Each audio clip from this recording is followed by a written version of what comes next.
So Peloton updates their equipment almost all of the time, and while a lot of these updates are nice, most of them are fairly minor. And I really don't talk about them too much because they're just so small.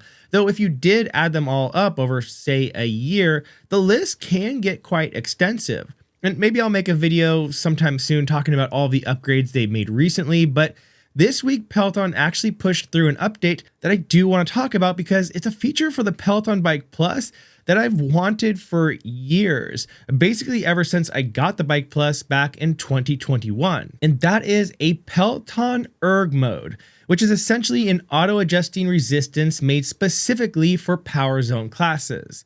So as you might know, one of the big differences between the lower priced original Peloton bike and the more expensive Bike Plus is that the Bike Plus comes with auto adjusting resistance. So if enabled, the bike will automatically adjust whenever an instructor calls for a change in resistance, instead of you having to manually twist the knob yourself. And while I really like that feature, the problem was that it isn't compatible with power zone classes, which personally consist of the vast majority of the workouts that I do on Peloton. The reason power zone rides and auto adjusting resistance don't really work together is because with power zone classes, the goal is to hold a certain amount of power. So your cadence could be faster or slower.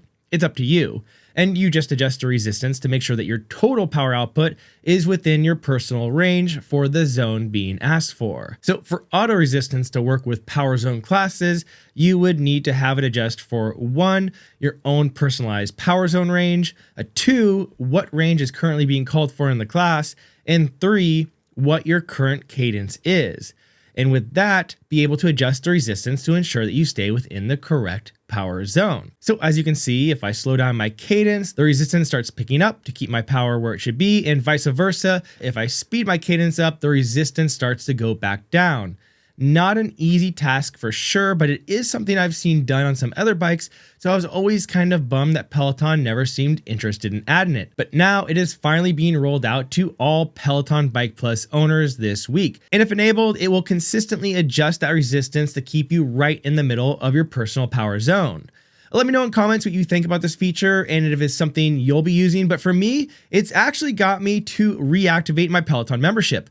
I had stopped it for a good while, especially now that I've been running more and I usually run outside, but also just personally for me, I enjoy listening to a lot of audiobooks while I work out now, especially for power zone or lower intensity type workouts, because as much as I like Matt Wilpers, I don't really need to listen to him all of the time, especially during the longer rides. And with auto resistance now available for power zone classes, I can pay even less attention and just enjoy working out while listening to whatever I want. As always, this is Colin Jenkins with Connect the Watts. Make sure to subscribe for the latest in fitness tech, and I'll see you next time.